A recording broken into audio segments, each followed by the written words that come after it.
Hello everyone. Today I'm going to be talking you through a database called HeritageQuest. It is a genealogical research database, so it helps you look up your family history or your genealogy. It is really neat. There's a ton of info on it.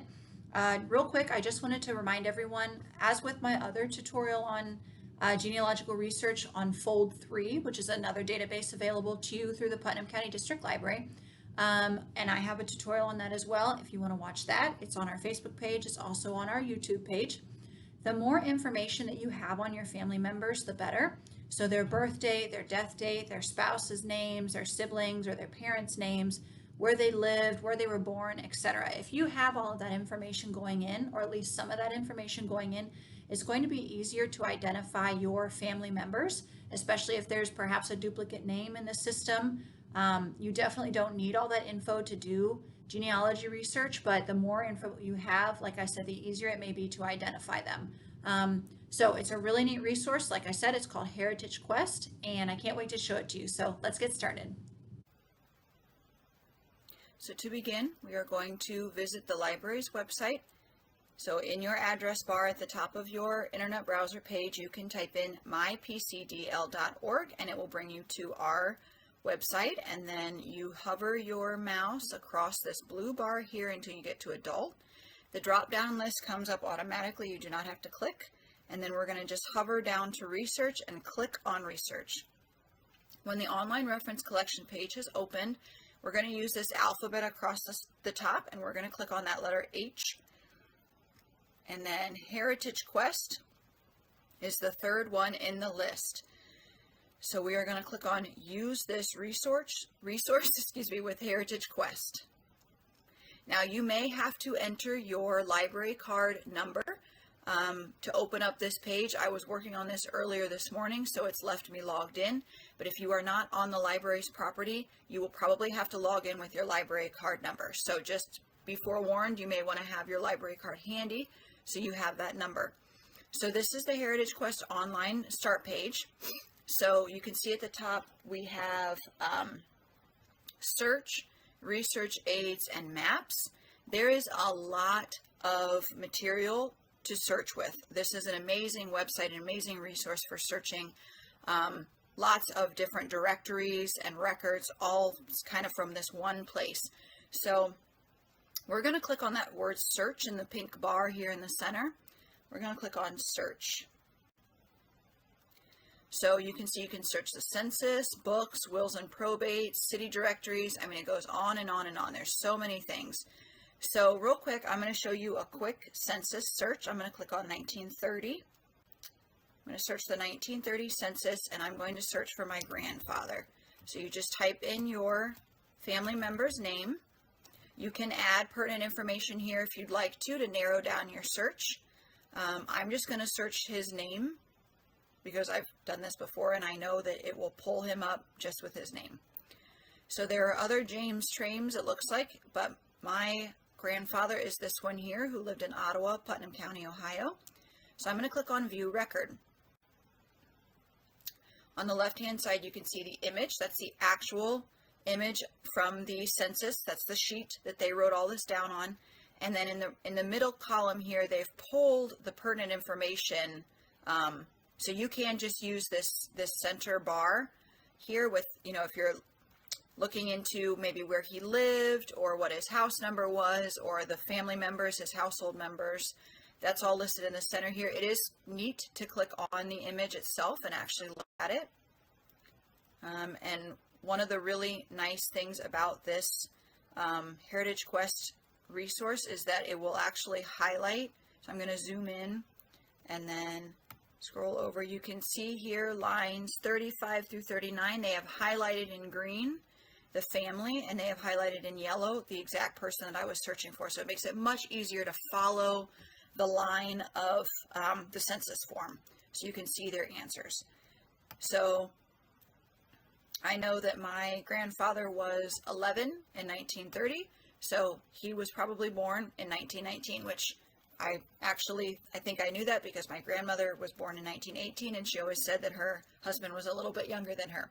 So that is a basic census search there, and you can gain a lot of information from those census forms and do a little bit of, brain work about, okay, if they were like I did, like if the census is from 1930 and they were 11 when it was taken, you can figure out, the year they were born, etc., etc. So I also learned from that my great-grandparents were Albert and Addie. So I can use that to do another search. So I'm going to click on this word search up here in the top left corner, and it's going to bring us back to that search page. I'm going to do another quick little search for the book in the books. So I'm going to click on search books, and just for fun, I'm going to use my great-grandfather's name, Albert Traim. And I'm going to hit search.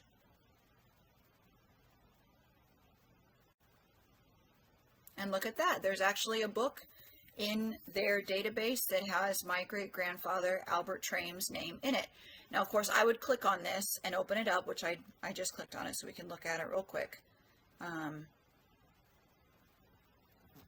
So I do want to, of course, make sure that it is actually my great-grandfather Albert Traim, not another Albert Traim, which is possible. So I'm going to read through this book page and see, and this actually is about my family putting up a barn in Greensburg Township. So then from this page, I actually learned that Albert was my great-grandfather. So my great-great-grandfather is a man named John Traim. So I was able to use that information. I went in, I won't show you it because I could spend hours, you can spend hours learning. But in here, there's a list of the maps. I went to this one, U.S. Indexed County Land Ownership Maps, and I actually found, I believe, John Traim's farm, where his farm was located up near Miller City. So just from that little search there that took me 5 minutes to show you guys, it took me a little bit longer to actually do it, but I learned a lot of information just from those 3 little searches that I did. And it's fun. It's like a mystery. Genealogical research is like a mystery about your family. It's pretty neat. So the other thing I wanted to mention here, so that was search. And like I said, there's a ton to search in here. So you can stick to one name. You can start trying some of the other names that you're discovering through the census to try to garner more information about your family. So then that's search. So then we're going to click on research aids, which is, I'm back in this pink bar at the top.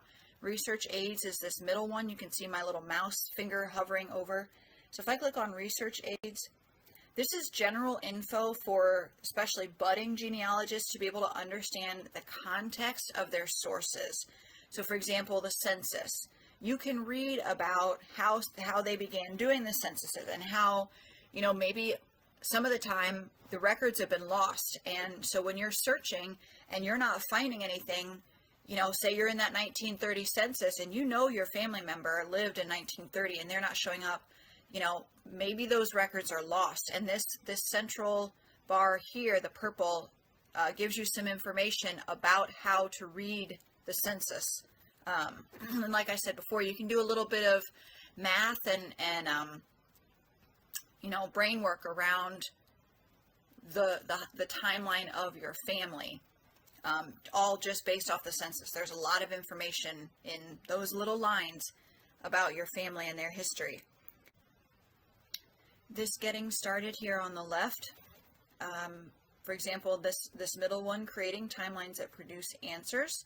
So it's a document that explains how to create a timeline for your family so that you can put in the events chronologically. So you could say born on, for example, James Traim, born on, or born in 1919, lived in Ottawa, Putnam County at such and such an address in 1930. So it gives you a visual map or timeline, of course, of your family's chronological activity.